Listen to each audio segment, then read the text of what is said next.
کسی نے سوال کیا قیامت کے دن عرش الہی کے سائے میں جو 7 خوش نصیب لوگ ہوں گے اس میں کیا صرف مرد ہوں گے یا پھر عورتیں بھی ہوں گی؟ دیکھیے قیامت کے روز جو 7 لوگ عرش الہی میں ہوں گے وہ اس کے اندر جو کیٹیگری ہے وہ کیٹیگری کے اندر سب لوگ فال پڑا ہوتے ہیں، مطلب جو بھی اس کے اندر ہے۔ وہ 2 لوگ جو اللہ کے لیے محبت کرتے تھے تو یہاں محبت کرنے سے 2 مرد محبت کرتے تھے نہیں، عورتیں بھی شامل ہوں گی جو اللہ کے لیے ایک دوسرے سے محبت کرتی ہوں گی، وہ مرد بھی شامل جو اللہ کے لیے محبت کرتے ہوں گے، ٹھیک ہے؟ تو لہٰذا اس کیٹیگری میں دونوں شامل ہیں۔ جیسا کہ وہ مرد جس کو ایک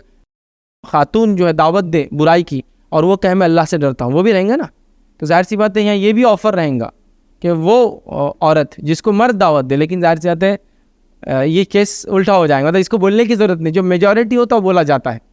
لیکن ایسا ہو جیسا دیکھیے دنیا کے اندر پورے دنیا کا جو اینیمل کنگڈم ہے، پلانٹ کنگڈم ہے، ساری چیزیں دیکھو، ہر جگہ جو ہے مؤنث کے پیچھے مذکر بھاگتا ہے،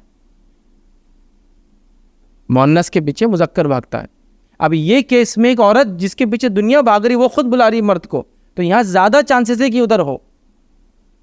ایسا ہے کہ ایک میں مثال سمجھا رہا ہوں سمجھنے کے لیے، ہر آدمی دل میں 1000 بار بول رہا میرے سے اس سے قبول ہے، اس سے شادی مجھے کرنا ہے۔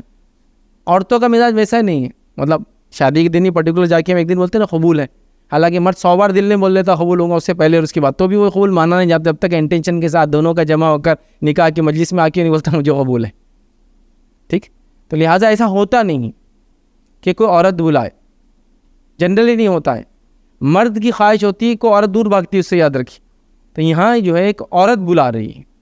تو یہاں کیس ایزی ہے ایک مرد کے لیے، اور وہاں وہ کہتا ہے میں اللہ سے ڈرتا ہوں، تو اس کے لیے، لیکن یہاں کیس الٹا بھی ہو سکتا ہے، ایسا ماحول ہو جائے جہاں آدمی بلائے اور عورت کا یہ کرے تو یہ بھی اس میں شامل ہے۔ تو یہاں یاد رکھیے دونوں چیزیں، لیکن عموم پہ بات ہوتی ہے، جیسا قرآن نے کہا وہ لوگ جو بھولی بھالی عورتوں پر الزام لگاتے ہیں زنا کا، ہے نا، تو آپ کو بولیں گے بھولے والے مرد کا کیا ہے، وہ بھی شامل ہے، لیکن اکثر بھولی والی عورتوں پہ ہی الزام لگتا ہے، مردوں پہ الزام نہیں لگایا جاتا۔ تو لہٰذا قرآن نے، سنت نے اکثریت کے لحاظ سے بات کی، جیسا کہ ہمارے کلچر کے اندر، عرب کلچر کے اندر بھی ہوتا تھا کہ عورت مرد کے ماتحت آتی تھی، تو عورت سے مرد سے خطاب کیا تو عورت سے بھی خطاب ہو گیا، یا ایھا الذین آمنوا بولا تو ایمان والے مرد شامل ہے، تو ایمان والی عورتیں بھی شامل ہیں، مومنہ بھی شامل ہیں، لیکن مومن کے ماتحت چونکہ مومنہ ہے تو مومن کو خطاب کرنے سے مومنہ اس میں انکلوڈ ہو گئی۔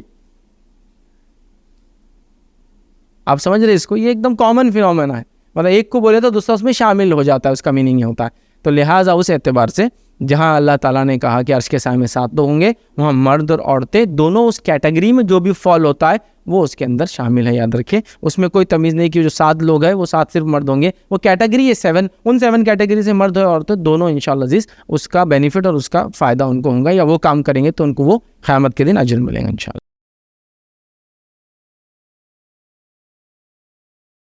السلام علیکم، آپ بھی ہمارے اس کام میں تعاون کریں اپنی زکات و صدقات کے ذریعے۔ ڈونیشن ڈیٹیلز کے لیے ڈونیٹ اس پر کلک کریں۔ اگر آپ کو ہماری ویڈیوز پسند آئے ہیں تو اسے شیئر کریں اور ثواب کے حقدار بنیں۔ روزانہ ہماری ویڈیوز کو پانے کے لیے ہمارے یوٹیوب چینل کو سبسکرائب کریں اور بیل آئکن دبائیں۔ ہم سے دیگر سوشل میڈیا پر جڑنے کے لیے ویڈیو میں دیے گئے آئی ڈی کو سرچ کریں۔ جزاک اللہ۔